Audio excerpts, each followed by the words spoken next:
하나님의 말씀 역대상 10장 말씀입니다. 블레셋 사람과 이스라엘이 싸우더니 이스라엘 사람들이 블레셋 사람 앞에서 도망하다가 길보아 산에서 죽임을 받고 엎드러지니라.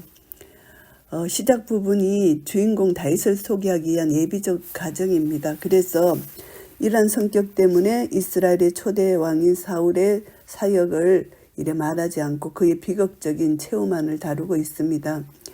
블레셋 사람과 이스라엘이 싸웠다. 이스라엘의 초대왕 사울과 그의 아들들이 블레셋과의 전투에서 전사하는 장면을 기록했습니다. 길보아 산에서 죽임을 받고 엎드려졌다.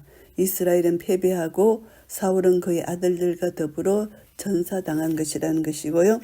블레셋 사람이 사울과 그 아들들을 추격하여 사울의 아들 요나단과 아비나답과 말기수아를 죽이고 사울의 아들 요나단, 아비나답, 말기수아 사울과 함께 길보아 전투에서 전사했습니다.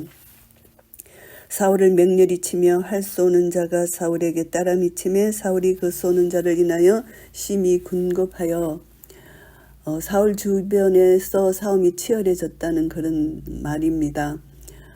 그래서 활 쏘는 자가 사울에게 따라 미쳤다는 것은 블레셋 활 쏘는 자가 이스라엘 왕 사울을 발견하고 맹렬히 추격했다는 것이 의미하고요. 사울이 심히 군급했다는 것은 두려워했다는 것입니다. 자기가 병기 가진 자에게 이르되 너는 칼을 빼어 나를 찌르라. 저 할례 없는 자가 와서 나를 욕되게 할까 두려워하노라. 그러나 그 병기 가진 자가 심히 두려워하여 즐겨 행치 아니하며 사울이 자기 칼을 취하고 그에 엎드러지니 병기 가진 자는 상간 주인의 창칼 또는 방패를 가지고 따라다니는 일종의 부관입니다. 그런데 병사들 중에 이들은 가장 용기와 총명이 뛰어난 자가 임명되는 것이 상례인데 이제 사울은 할례 없는 자가 자기를 죽일까 봐 두려워해서 그 병사에게 자기를 죽이라 이렇게 말을 했습니다. 그런데 병기 가진 자가 사울의 죽음을 보고 자기도 칼에 엎드려서 죽으니라. 병기 가진 자가 이처럼 사울왕의 명령에 복종하기를 거절한 까닭은 자기 주인에 대한 존경심 때문이라고도 할 수 있지만 그보다도 여호와께서 기름 부음 받은 자를 살해할 경우 자신에게 미치게 될 하나님의 형벌을 두려워한 까닭이고요. 그래서 사울은 할 수 없이 자기 칼을 취하여 그에 엎드려졌다. 결국은 자살을 한 것이죠. 그래서 아멜렉 소년은 자신이 죽어가는 사울을 완전히 죽인 것으로 다윗에게 거짓 보고했잖아요. 다윗에게 보상을 받기 위한 목적으로 허위보고를 했잖아요. 그래서 이제 병기 가진 자는 사울의 죽음을 보고 자기도 이제 왕의 뒤를 따르겠다는 충성심에서 나온 행동으로 이제 죽음을 택한 것입니다.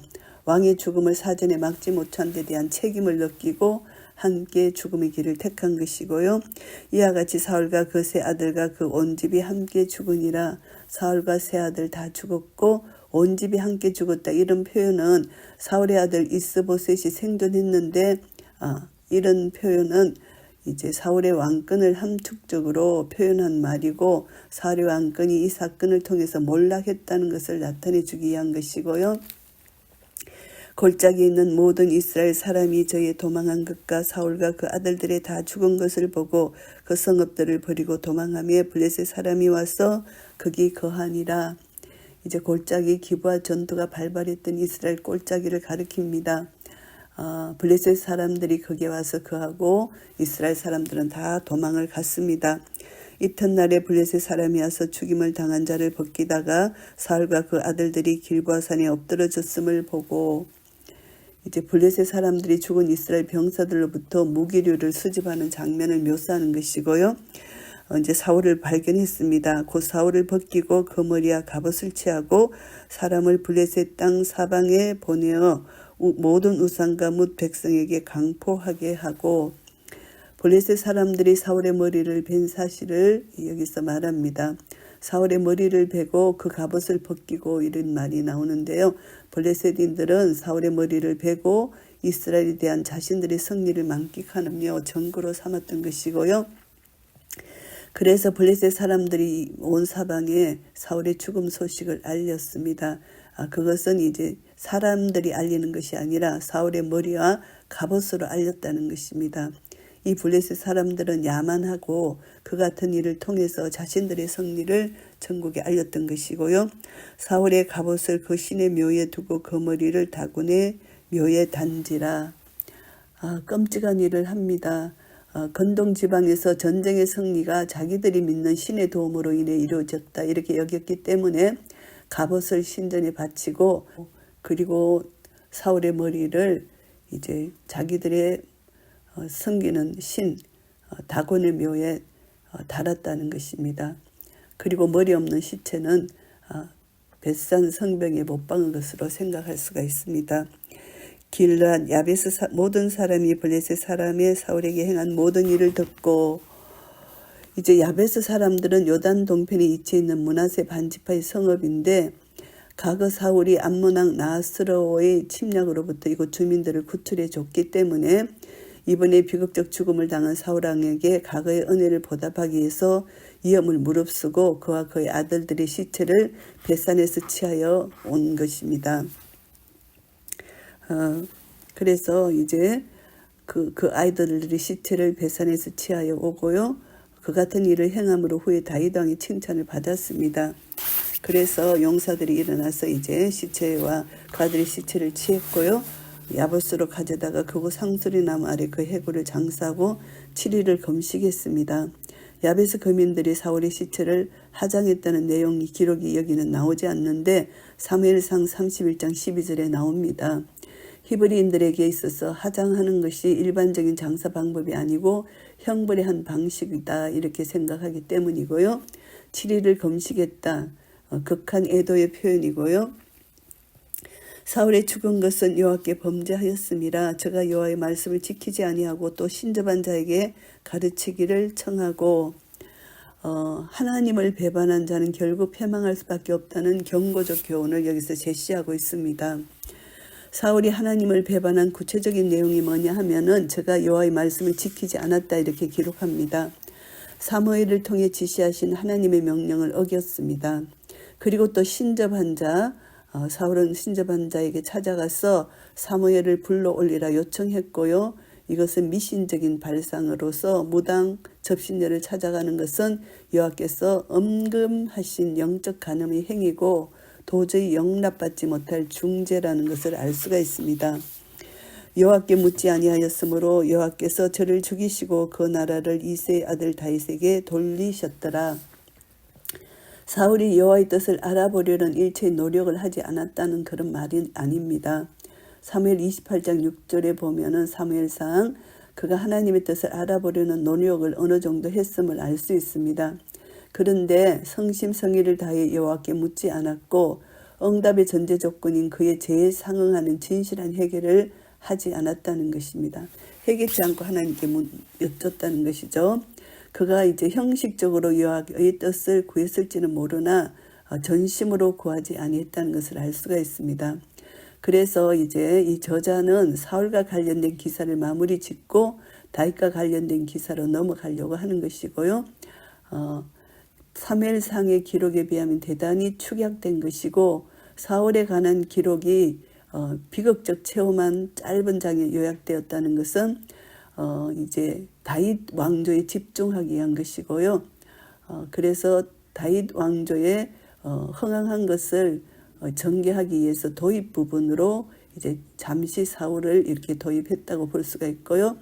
하나님께서 이제 배교자 사울을 처벌하시고 다윗 왕조를 세우신 것을 이제 여기서 중요하게 다루고 있다는 것을 알게 됩니다. 역대상 10장 말씀을 정리하겠습니다. 1절부터 7절까지 사울의 죽음입니다. 이스라엘 역사의 전환기를 놓을 수 있는 사울의 사역을 이제 죽음으로 끝내고 그의 체험만 다루고 이제 다윗에 대해서 중점으로 이제 하려고 이렇게 한 것인데요. 이제 오늘 본문 말씀에 보시면은 블레셋 군대에게 죽임을 당하는 이스라엘 군대와 그의 사울의 아들들에 대해서 기록하고요. 두려움 가운데서 자살하는 사울의 비극적 최후가 기록되어 있습니다. 우리는 하나님 말씀에 불순종하고 배반하는 사람이 어떠한 종말을 맞이하게 되는지 그 실상을 목격할 수 있는데요. 하나님을 배반한 사울의 비극적 종말을 통해서 사울이 범한 죄를 따라서 행하는 모든 자들의 마지막을 우리가 생각해 볼 수가 있습니다. 하나님을 배반한 사울은 먼저 그가 의지하던 모든 것들을 상실하게 됩니다. 그래서 결국은 사울은 자기 경험, 지혜도 다 무용한 것이 됩니다. 왜냐하면 블레셋 적군이 평지에서 전투에 능하고 산지에서 싸움이 약하다는 사실을 알고 그들을 산지로 끌어들이는 데는 성공했는데, 그러나 전쟁의 결과는 반대였죠. 왜냐하면 하나님이 그를 죽이기로 작정하셨기 때문에 그의 경험과 지혜는 효력을 내지 못했고요. 그리고 한가닥 하나님의 위로도 받지 못한 채 마음에 두려움만 가득했었잖아요. 그래서 블레셋의 포로가 될 것을 두려워해서 자기 스스로 죽음의 길을 택했고요. 그의 심리 상태는 하나님을 의지한 신앙인의 위인들과는 대조되는 그런 심리 상태입니다. 절망 가운데 하나님의 구원을 바라보고 위로받고 담대했던 다윗의 경우와 크게 대조되는 것입니다. 그래서 사울은 다윗이 걸었던 길과 전혀 다른 길을 걸었다, 이것을 알 수 있고요. 하나님이 인도하신 길은 평강의 길이고 또 자기가 가는 길은 교만과 욕심으로 가득 찬 패망의 길이다, 이렇게 알 수가 있습니다. 결국은 하나님을 배반하고 세상을 의지하는 자는 자기가 의지했던 모든 것 상실하게 된다는 것이고, 인간이 하나님의 심판을 받게 될 경우는 인간의 모든 노력이 헛된 것이 된다는 것입니다. 그래서 하나님께 심판당하는 자는 그의 위로를 받지 못하고 스스로 멸망하게 된다는 경고적 교훈을 우리가 받게 되고요. 7절부터 14절까지는 사울이 장사되는 것입니다. 사울의 죽음 후부터 장사되기까지의 과정을 여기서 기록하는데, 이스라엘 땅을 점령한 블레셋 족속이 사울의 머리와 갑옷을 자기 산당에 바치고 이 블레셋 족속이 그 사울의 시체를 취하여서 장사하는 그런 내용이고, 길랏 야베스 사람들이 이제 사울의 죽음에 대해서 이제 애도하면서 그 시체를 이제 장사하는 그런 내용입니다. 실패한 자의 처절할 정도로 비참한 모습을 여기서 우리가 발견하게 되는데, 사울은 죽음 이후에도 원수들에 의해서 이루 말할 수 없는 조롱거리가 되고 말았습니다. 원수들이 갑옷을 벗기고 그의 머리를 잘랐습니다. 그리고 블레셋의 모든 마을에 보내져서 구경거리가 되고, 결국은 하나님께서 가정히 여기시는 이 산당에 바쳐지게 됩니다. 말년에 하나님을 배반하고 접신한 자를 쫓아다니더니 결국 자신의 머리는 우상에게 바쳐지고 마른 그런 꼴이 됩니다. 이 사울의 실패는 자신뿐만이 아니고 그를 따르던 많은 사람들까지도 불행하게 만들었고요. 그의 아들까지 이렇게 불행하게 만들었습니다. 그리고 또 전쟁의 실패로 그 주변 백성들, 그 사람들이 도망가는 어려움을 당하게 되고요. 이스라엘의 원수 블레셋은 이스라엘의 목덜미를 잡은 것이 되고요. 이스라엘 백성들은 블레셋의 세력 앞에 두려워하고 떨 수밖에 없게 됩니다. 그런데 이제 다행스럽게도 헌신적인 길랏 야베스 사람들이 사울의 시체를 가져다가 장사 지내 주고요. 이것을 보면은 정말 우리는 신앙의 결실을 위해서 최선을 다해야 된다, 이것을 교훈받게 됩니다. 사울 왕정의 실패는 우리에게 교훈을 줍니다. 하나님의 말씀을 순종하는 것이 얼마나 중요한지, 그리고 하나님 말씀에 불순종하는 것이 이렇게 비참한 최후를 맞이한다는 것을 우리는 다시 한번 교훈받고, 하나님의 말씀에 다시 한번 우리가 세워져서 예수 그리스도로 뿌리를 받고 세움을 입어서 날마다 감사함이 넘치는 삶을 살고, 하나님 말씀 우리는 절대 순종하지 않으면 우리는 채우는 죽음밖에 없고 비참한 죽음밖에 없다는 것을 다시 한번 우리는 경고받고 교훈을 받습니다.